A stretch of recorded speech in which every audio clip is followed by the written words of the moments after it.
Everyone, welcome back to my channel. ಹಾಗೆ ಇದು Saturday morning. ಇನ್ನು ಹಬ್ಬದ ದಿನ ಏನು ಪೂಜೆ ಮಾಡೋಕ್ಕಾಗಲಿಲ್ಲ, ಅದರಿಂದ ಇವತ್ತು ಮಾಡ್ಕೊತಾ ಇದ್ದೀನಿ.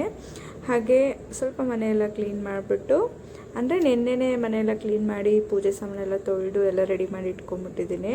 ಇನ್ನು ಇವತ್ತು ನೈವೇದ್ಯಕ್ಕೆ ಅಂತ ಒಂದು ಸ್ವೀಟ್ ಕೂಡ ಮಾಡ್ಕೊತಾ ಇದ್ದೀನಿ. ಜಸ್ಟ್ ಒಂದು 10 ನಿಮಿಷದಲ್ಲಿ ಮಾಡ್ಕೊಬೋದು.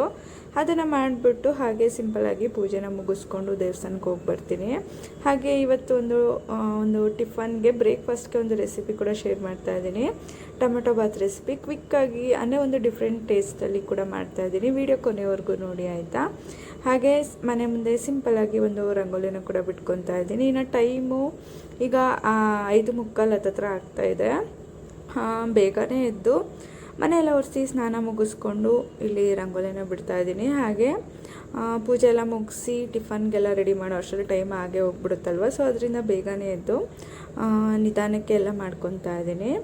ಅಂದರೆ ಟೈಮ್ ಇರೋದ್ರಿಂದ ಸ್ವಲ್ಪ ನಿಧಾನಕ್ಕೆ ಮಾಡ್ಕೊಬೋದು. ಸ್ವಲ್ಪ ಟೈಮ್ ಆಗೋಯ್ತು ಅಂದರೆ ಒಂಥರ ಗಡಿಬಿಡಿ ಆಗಿಬಿಡುತ್ತಲ್ವ. ಸೊ ನಿಧಾನಕ್ಕೆ ಎಲ್ಲ ಮಾಡ್ಕೊತಾ ಇದ್ದೀನಿ. ಹಾಗೆ ನಾನು ಮಾಡೋ ವೀಡಿಯೋಸ್ ನಿಮ್ಗೆ ಇಷ್ಟ ಆಗಿದ್ರೆ ಪ್ಲೀಸ್ ಒಂದು ಸಬ್ಸ್ಕ್ರೈಬ್ ಮಾಡಿಕೊಂಡು ವೀಡಿಯೋಸ್ನ ನೋಡಿ, ಹಾಗೆ ಲೈಕ್ ಮಾಡಿ, ಹಾಗೆ ಕಮೆಂಟು ಕೂಡ ಮಾಡಿ ಹೇಗಿದೆ ಅಂತ. ಇನ್ನು ಇವತ್ತಿನ ಡೇ ಸ್ಟಾರ್ಟ್ ಮಾಡ್ತಾ ಇದ್ದೀನಿ. ಸಿಂಪಲ್ಲಾಗಿ ರಂಗೋಲಿನ ಬಿಟ್ಟು ಪೂಜೆನ ಮುಗಿಸ್ಕೊಂಡು ಟಿಫನ್ ರೆಡಿ ಮಾಡ್ಕೊತೀನಿ ಅಷ್ಟೇ. ಹಾಗೆ ಇವತ್ತು ಅಮ್ಮಗೆ ಸ್ಯಾಟರ್ಡೆ ಸ್ಕೂಲ್ ರಜಾ ಇರುತ್ತೆ, ಅದರಿಂದ ಮಲಗಿದ್ದಾಳೆ. ಅವಳು ಎದ್ಮೇಲೆ ಅವರಪ್ಪ ಅವಳಿಗೆ ಸ್ನಾನ ಎಲ್ಲ ಮಾಡಿಸ್ಬಿಟ್ಟು ಕೆಲ್ಸಕ್ಕೆ ಹೋಗ್ತಾರೆ.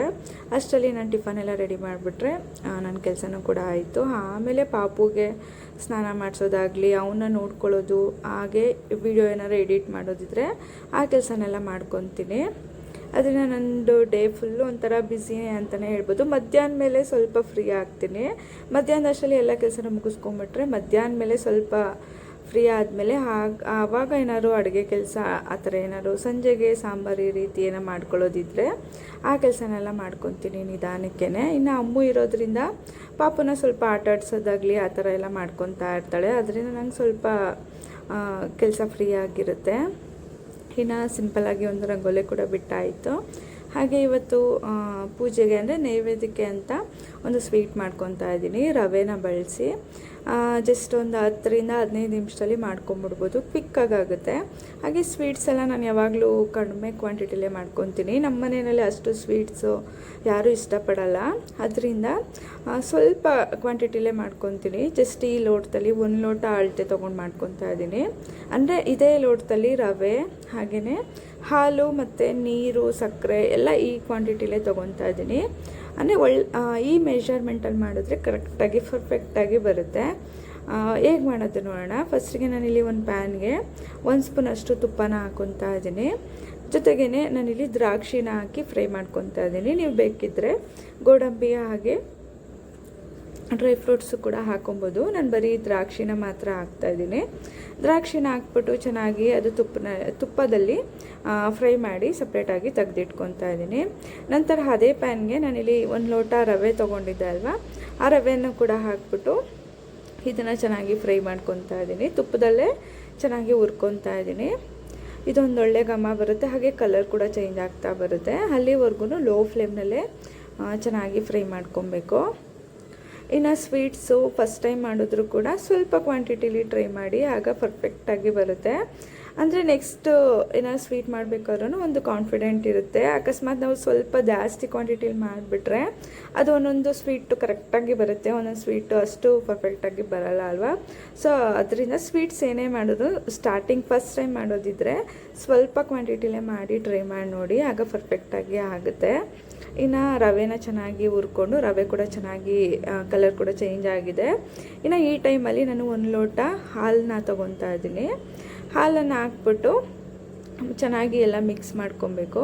ಇನ್ನು ಇದು ರವೆನ ನಾವು ಹುರಿದಿರೋದ್ರಿಂದ ಅದು ಗಂಟು ರೀತಿ ಏನೂ ಆಗೋಲ್ಲ. ಸ್ವಲ್ಪ ಗಂಟಾಗಿದ್ದರೆ ಅದನ್ನು ನೀಟಾಗಿ ಈ ರೀತಿ ಕೈ ಆಡಿಸ್ತಾ ಇದ್ದರೆ ಅದು ಕ್ಲಿಯರ್ ಆಗಿಬಿಡುತ್ತೆ. ಅಂದರೆ ರವೆನ ಹುರ್ಕೊಡೋದ್ರಿಂದ ಅದು ಒಂಥರ ಮುದ್ದೆ ಥರ ಏನೂ ಆಗೋಲ್ಲ.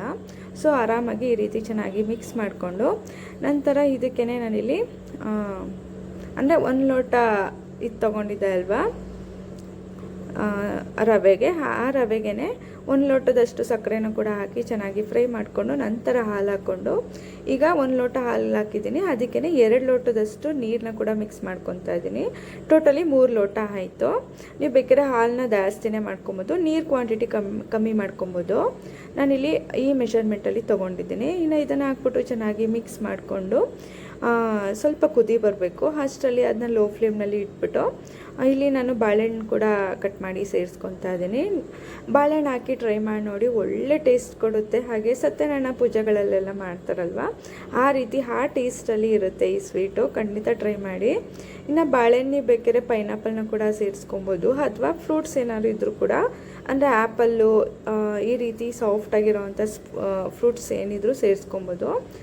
ಫ್ಲೇವರ್ ಕೂಡ ತುಂಬ ಚೆನ್ನಾಗಿ ಬರುತ್ತೆ. ನಾನು ಬಾಳೆಹಣ್ಣು ಹಾಕ್ಬಿಟ್ಟು ಮಾಡ್ಕೊತಾ ಇದ್ದೀನಿ. ನಾನು ತೊಗೊಂಡಿರೋ ಅಳತೆಗೆ 1 ಬಾಳೆಹಣ್ಣು ಸಾಕಾಗುತ್ತೆ. ಬಾಳೆಹಣ್ಣ ಈ ರೀತಿ ಸಿಪ್ಪೆ ತೆಗೆದು ಸಣ್ಣ ಸಣ್ಣಕ್ಕೆ ಕಟ್ ಮಾಡ್ಕೊತಾ ಇದ್ದೀನಿ ಅಷ್ಟೇ. ಇನ್ನು ಏಲಕ್ಕಿನೂ ಅಷ್ಟೇ, ಫ್ಲೇವರ್ಗೆ ಅಂತ ಏಲಕ್ಕಿನೂ ಸಿಪ್ಪೆ ಸುಲಿದು ಅದನ್ನು ಕೂಡ ಸ್ವಲ್ಪ ಪೌಡರ್ ಮಾಡಿ ಇಟ್ಕೊತೀನಿ ಅಷ್ಟೇ. ಹಾಗೆ ರವೆ ಕೂಡ ಚೆನ್ನಾಗಿ ಬೆಂದಿದೆ, ಅದು ಒಂದು ಕುದಿ ಬರಬೇಕು. ಲೋ ಫ್ಲೇಮ್ನಲ್ಲೇ ಕೈ ಆಡಿಸ್ತಾ ಇದ್ದರೆ ನೀಟಾಗಿ ಬರುತ್ತೆ, ಎಲ್ಲೂ ಕೂಡ ಗಂಟು ಆಗಲ್ಲ. ಇನ್ನು ಕಟ್ ಮಾಡಿ ಇಟ್ಕೊಂಡಿರೋ ಅಂಥ ಬಾಳೆಹಣ್ಣು ಕೂಡ ಈ ರವೆ ಇರುತ್ತಲ್ವ ಅದಕ್ಕೇ ಹಾಕ್ಬಿಟ್ಟು ಚೆನ್ನಾಗಿ ಇನ್ನೊಂದ್ಸಲಿ ಮಿಕ್ಸ್ ಮಾಡಿಬಿಟ್ಟು ಲೋ ಫ್ಲೇಮ್ನಲ್ಲಿ, ಅದು ಸ್ವಲ್ಪ ತಿಕ್ಕಾಗುತ್ತೆ, ಅಲ್ಲಿವರೆಗೂ ಚೆನ್ನಾಗಿ ಮಿಕ್ಸ್ ಮಾಡ್ಕೊತಾ ಇರಬೇಕು.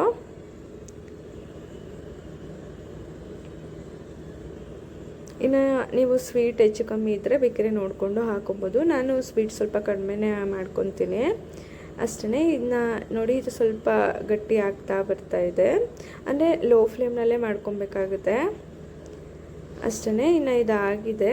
ಈಗ ಇದಕ್ಕೆ ನಾನಿಲ್ಲಿ 1 ಸ್ಪೂನಷ್ಟು ತುಪ್ಪನ ಹಾಕ್ಕೊತಾ ಇದ್ದೀನಿ. ತುಪ್ಪನ ಹಾಕ್ಬಿಟ್ಟು ಮತ್ತೆ ಎಲ್ಲ ಚೆನ್ನಾಗಿ ಮಿಕ್ಸ್ ಮಾಡಿಕೊಂಡ್ರೆ ಅದು ಸ್ವಲ್ಪ ತಿಕ್ಕಾಗ್ತಾ ಬರುತ್ತೆ, ರವೆ ಎಲ್ಲ ಸ್ವಲ್ಪ ಗಟ್ಟಿ ಆಗ್ತಾ ಬರುತ್ತೆ.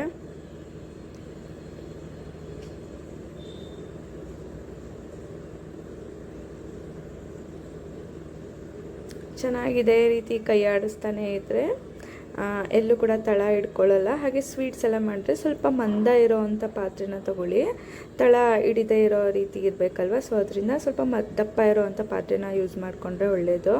ಇನ್ನು ಇದು ಆಗಿದೆ ನೋಡಿ, ಗಟ್ಟಿ ಆಗಿದೆ ಅಷ್ಟೇ, ಇದು ರೆಡಿ ಇದೆ. ಇನ್ನು 1 ಸ್ಪೂನಷ್ಟು ತುಪ್ಪನ ಹಾಕ್ಬಿಟ್ಟು ನಾವು ಫ್ರೈ ಮಾಡಿ ಇಟ್ಕೊಂಡಿರೋ ಅಂಥ ದ್ರಾಕ್ಷಿನ ಕೂಡ ಹಾಕಿ, ಸ್ವಲ್ಪ ಏಲಕ್ಕಿ ಪುಡಿನೂ ಇತ್ತಲ್ವ, ಏಲಕ್ಕಿನ ಜಜ್ಜಿಟ್ಕೊಂಡಿರ್ತೀವಲ್ವ, ಆ ಏಲಕ್ಕಿ ಪುಡಿನೂ ಕೂಡ ಹಾಕ್ಬಿಟ್ಟು ಚೆನ್ನಾಗಿ ಮಿಕ್ಸ್ ಮಾಡಿಕೊಂಡು ತಟ್ಟೆನ ಮುಚ್ಚಿ ಒಂದು 10 ನಿಮಿಷ ಬಿಟ್ಟರೆ, ಅಂದರೆ ಸ್ಟವ್ನ ಆಫ್ ಮಾಡಿಬಿಟ್ಟು ಒಂದು 10 ನಿಮಿಷ ರೆಸ್ಟಲ್ಲಿ ಬಿಟ್ಟರೆ ಅದು ಇನ್ನೂ ಸ್ವಲ್ಪ ನೀಟಾಗಿ ಗಟ್ಟಿಯಾಗಿ ನೀಟಾಗಿ ಫ್ಲೇವರ್ಫುಲ್ಲಾಗಿ ಕರೆಕ್ಟಾಗಿ ಬರುತ್ತೆ. ಇನ್ನು ಫುಲ್ ತಟ್ಟೆ ಕ್ಲೋಸ್ ಮಾಡಿಬಿಟ್ಟು ಮುಚ್ಚಿಬಿಟ್ರೆ ಅದು ಇನ್ನೂ ಬಿಸಿ ಇರುತ್ತಲ್ವ, ಸೊ ಅದರಿಂದ ಇನ್ನೂ ಜಾಸ್ತಿನೇ ಬೆಂದೋಗುತ್ತೆ. ಅದರಿಂದ ಸ್ವಲ್ಪ ಲಿಡ್ ಕ್ಲೋಸ್ ಮಾಡಿಬಿಟ್ಟು ಒಂದು ಸ್ವಲ್ಪ ಓಪನ್ ಬಿಟ್ಟು ಮುಚ್ಚಿಬಿಟ್ರೆ ಒಂದು 10 ನಿಮಿಷ ಬಿಟ್ಟು ಓಪನ್ ಮಾಡಿದ್ರೆ ಸಕ್ಕತ್ತಾಗಿರುತ್ತೆ. ಟ್ರೈ ಮಾಡಿ ನೋಡಿ. ಇನ್ನು ಇದಾಗಿದೆ ಅಷ್ಟೇ.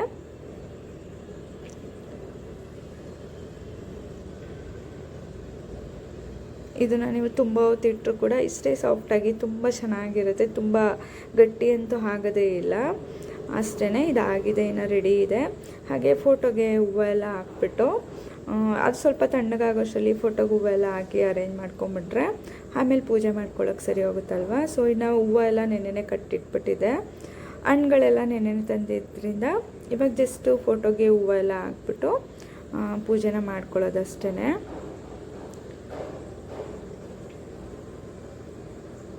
ನಾವು ಫೋಟೋಗೆ ಹೂವೆಲ್ಲ ಹಾಕಾಯಿತು. ಹಾಗೆ ನೈವೇದ್ಯಕ್ಕೆ ಅಂತ ಸ್ವೀಟ್ ಮಾಡಿದ್ದೆ ಅಲ್ವಾ, ಅದನ್ನು ಕೂಡ ಒಂದು ಬೌಲ್ಗೆ ಹಾಕ್ಕೊಂಡು ತೊಗೊಂಡೋಗಿ ಇಡ್ತಾ ಇದ್ದೀನಿ.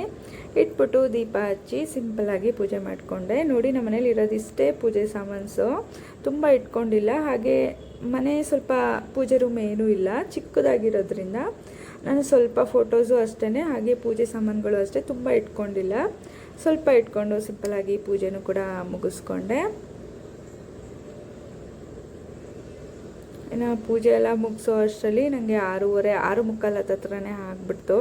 ಹಾಗೆ ಇನ್ನು ಟಿಫನ್ಗೆ ರೆಡಿ ಮಾಡ್ಕೊತಾ ಇದ್ದೀನಿ. ಇವತ್ತು ಟೊಮೆಟೊ ಬಾತ್ ಮಾಡ್ಕೊಳ್ಳೋಣ ಅಂತ ಹೇಳ್ಬಿಟ್ಟು ಎಲ್ಲ ರೆಡಿ ಮಾಡ್ಕೊತಾ ಇದ್ದೀನಿ. ಇನ್ನು ಹಸಿ ಬಟಾಣಿ ಸೀಸನ್ ಅಲ್ವಾ, ಸೊ ಅದರಿಂದ ಎಲ್ಲ ತೆಗೆದಿಟ್ಕೊಂಡಿದ್ದಾನೆ, ಫ್ರೀಝರಲ್ಲಿ ಇಟ್ಕೊಂಡ್ಬಿಡ್ತೀನಿ.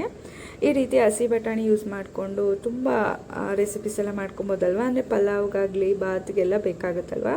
ಸೊ ಅದರಿಂದ ನಾನೆಲ್ಲ ಸ್ಟೋರ್ ಮಾಡಿ ಇಟ್ಕೊಂಡಿದ್ದೀನಿ. ಇನ್ನು ಮಧ್ಯಾಹ್ನಕ್ಕೆ ಸಾಂಬಾರಿಗೂ ಕೂಡ ರೆಡಿ ಮಾಡ್ಕೊಂಬಿಡ್ತೀನಿ ಇವತ್ತು. ಅಂದರೆ ಸ್ವಲ್ಪ ಅಲಸಂದೆ ಕಾಳಿತ್ತು, ಅದನ್ನು ಕೂಡ ಹಾಕ್ಬಿಟ್ಟು ಬಸ್ಸಾರು ಮಾಡ್ಕೊಬಿಡೋಣ ಅಂತ ಅದನ್ನು ಕೂಡ ಎಲ್ಲ ರೆಡಿ ಮಾಡ್ಕೊತಾ ಇದ್ದೀನಿ. ಇನ್ನು ಬಾತ್ ಮಾಡಿಬಿಟ್ಟು ದೇವಸ್ಥಾನಕ್ಕೆ ಹೋಗ್ಬಿಟ್ಟು ಬಂದು ನಾನು ಸಾಂಬಾರಿಗೆ ಒಗ್ಗರಣೆ ಕೊಟ್ಕೊತೀನಿ. ಅಷ್ಟರಲ್ಲಿ ಇದು ತರಕಾರಿ ಎಲ್ಲ ಕಟ್ ಮಾಡಿಕೊಂಡು ರೆಡಿ ಮಾಡ್ಕೊತಾ ಇದ್ದೀನಿ.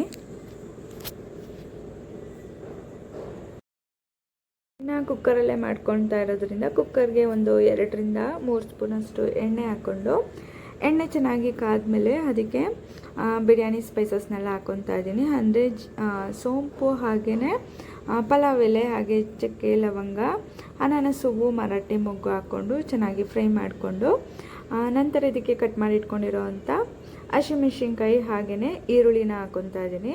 ಹಾಕ್ಬಿಟ್ಟು ಚೆನ್ನಾಗಿ ಇದನ್ನು ಎಣ್ಣೆನಲ್ಲೇ ಫ್ರೈ ಮಾಡ್ಕೊಬೇಕಾಗುತ್ತೆ. ಈರುಳ್ಳಿ ಎಲ್ಲ ಕಲರ್ ಚೇಂಜ್ ಆಗೋವರೆಗೂ ಚೆನ್ನಾಗಿ ಫ್ರೈ ಮಾಡಿಕೊಂಡು, ನಂತರ ಇದಕ್ಕೆ ಶುಂಠಿ ಬೆಳ್ಳುಳ್ಳಿ ಪೇಸ್ಟ್ನ ಕೂಡ 1 ಸ್ಪೂನಷ್ಟು ಹಾಕ್ಬಿಟ್ಟು ಅದು ಹಸಿ ಸ್ಮೆಲ್ ಹೋಗೋವರೆಗೂ ಚೆನ್ನಾಗಿ ಎಲ್ಲನೂ ಮಿಕ್ಸ್ ಮಾಡಿ ಫ್ರೈ ಮಾಡ್ಕೊತಾ ಇದ್ದೀನಿ.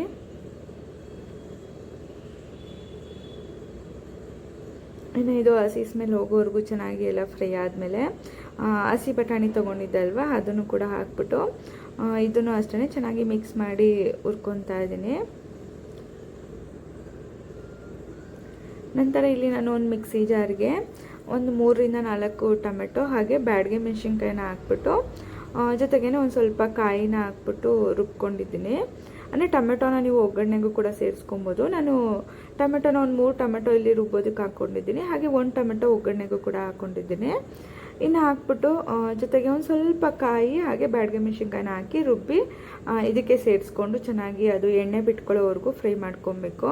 ಇನ್ನು ಅದು ಹಸಿ ಸ್ಮೆಲ್ ಹೋಗೋವರೆಗೂ ಚೆನ್ನಾಗಿ ಫ್ರೈ ಆದಮೇಲೆ ಇದಕ್ಕೆ ನಾನು ಒಂದು ಸ್ವಲ್ಪ ಉಪ್ಪು, ಅಂದರೆ ರುಚಿಗೆ ತಕ್ಕಷ್ಟು ಉಪ್ಪು, ಹಾಗೆಯೇ ಒಂದು ಸ್ವಲ್ಪ ಅಂದರೆ 1 ಸ್ಪೂನಷ್ಟು ಚಿಲ್ಲಿ ಪೌಡರ್ ಹಾಕ್ಕೊತಾ ಇದ್ದೀನಿ ಖಾರಕ್ಕೆ.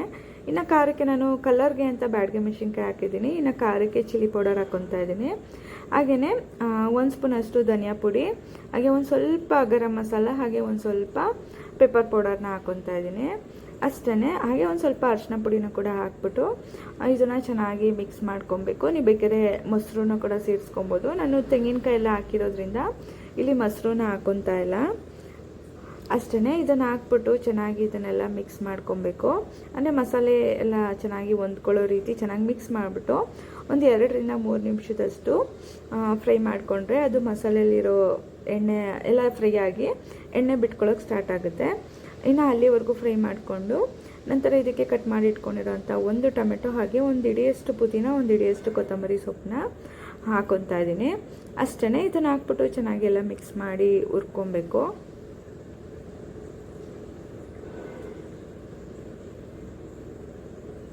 ಇನ್ನು ಇದು ಚೆನ್ನಾಗಿ ಆಗಿದೆ, ಎಣ್ಣೆ ಬಿಟ್ಕೊಳ್ಳೋಕೆ ಸ್ಟಾರ್ಟ್ ಆಗ್ತಿದೆ ನೋಡಿ. ಇನ್ನು ಈ ಟೈಮಲ್ಲಿ ಇದಕ್ಕೆ ನಾನಿಲ್ಲಿ ಅಕ್ಕಿನ ತೊಳೆದು ಒಂದು 10 ನಿಮಿಷ ನೆನೆಸಿಟ್ಕೊಂಡಿದ್ದೀನಿ, ಅದನ್ನು ಹಾಕ್ಕೊತಾ ಇದ್ದೀನಿ. ನಾನಿಲ್ಲಿ 1 ಲೋಟ ಅಕ್ಕಿ ತೊಗೊಂಡಿದ್ದೀನಿ ಅಷ್ಟೇ. ಸೊ ಕಡಿಮೆ ಕ್ವಾಂಟಿಟಿಲಿ ಮಾಡ್ಕೊಳ್ಳೋದ್ರಿಂದ ನಾನಿಲ್ಲಿ ಕುಕ್ಕರಲ್ಲೇ ಮಾಡ್ಕೊತಾ ಇದ್ದೀನಿ. ನೀವು ಇದೇ ಮೆಥಡಲ್ಲಿ ಪಾತ್ರೆಯಲ್ಲಿ ಕೂಡ ಮಾಡಿ ಟ್ರೈ ಮಾಡಿ ಅಷ್ಟೇ. ಇದು ಹಾಕ್ಬಿಟ್ಟು ಚೆನ್ನಾಗಿ ಮಿಕ್ಸ್ ಮಾಡಿಕೊಂಡು ಅಕ್ಕಿನ ಹಾಕಿದ್ಮೇಲೆ ಜಸ್ಟ್ ಒಂದು 1 ನಿಮಿಷದಷ್ಟು ಈ ರೀತಿ ಅಕ್ಕಿನೆಲ್ಲ ಚೆನ್ನಾಗಿ ಫ್ರೈ ಮಾಡಿಕೊಂಡ್ರೆ ರೈಸು ಅಷ್ಟೇ ತುಂಬ ಬಿಡಿಯಾಗಿ ಚೆನ್ನಾಗಿ ಬರುತ್ತೆ. ಇನ್ನು 1 ಲೋಟ ಅಕ್ಕಿಗೆ 2 ಲೋಟ ಅಷ್ಟು ನೀರನ್ನ ಹಾಕ್ಬಿಟ್ಟು ಚೆನ್ನಾಗಿ ಮಿಕ್ಸ್ ಮಾಡಿಕೊಂಡು ಇದನ್ನು ಒಂದು ಕುದಿ ಬರೋವರೆಗೂ ಕುದಿಸ್ಕೊಬೇಕು.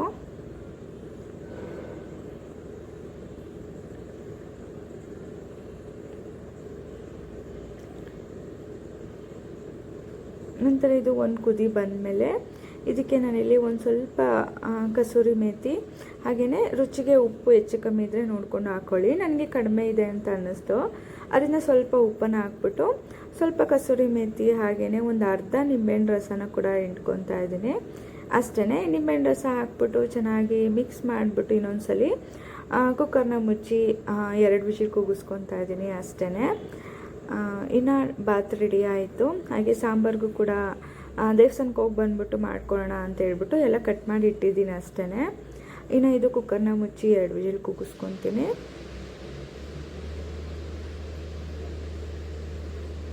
ಇನ್ನು ಟೊಮೆಟೊ ಬಾತ್ ಆಗಿದೆ ನೋಡಿ, ಎಷ್ಟು ಚೆನ್ನಾಗಿ ಬಂದಿದೆ.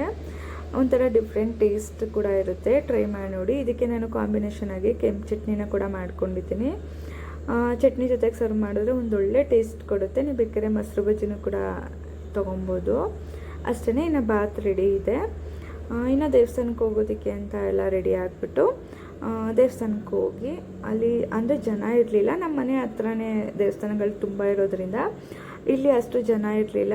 ಹೋಗ್ಬಿಟ್ಟು ಚೆನ್ನಾಗಿ ದರ್ಶನ ಎಲ್ಲ ಮುಗಿಸ್ಕೊಂಡು ಒಂದು ಸ್ವಲ್ಪ ಹೊತ್ತು ದೇವಸ್ಥಾನದ ಹತ್ರನೇ ಇದ್ಬಿಟ್ಟು ಬಂದು ಮನೆಗೆ ಬಂದು ಸಾಂಬಾರಿಗೆಲ್ಲ ರೆಡಿ ಮಾಡಿಕೊಂಡೆ. ಇನ್ನು ಸಾಂಬಾರಿಗೆ ಬಸ್ಸಾಂಬಾರು ಹಾಗೆಯೇ ಒಂದು ಸ್ವಲ್ಪ ಕಾಳನ್ನ ಹಾಕಿ ಫ್ರೈ ಅಂದರೆ ಪಲ್ಯ ಥರ ಮಾಡ್ಕೊಂಡಿದ್ದೆ, ಒಗ್ಗರಣೆ ಹಾಕ್ಕೊಂಡಿದ್ದೆ ಈರುಳ್ಳಿ ಎಲ್ಲ ಹಾಕ್ಬಿಟ್ಟು.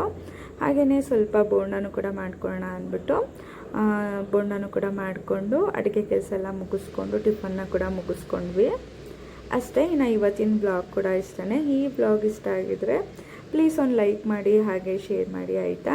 ಇನ್ನು ನನ್ನ ಚಾನಲ್ನ ಸಬ್ಸ್ಕ್ರೈಬ್ ಮಾಡಿಲ್ಲ ಅಂದರೆ ಪ್ಲೀಸ್ ಒಂದು ಸಬ್ಸ್ಕ್ರೈಬ್ ಮಾಡಿಕೊಂಡು ಕೂಡ ವೀಡಿಯೋಸ್ನ ನೋಡಿ ಹೀಗೆ ಸಪೋರ್ಟ್ ಮಾಡ್ತಾಯಿರಿ. Thank you.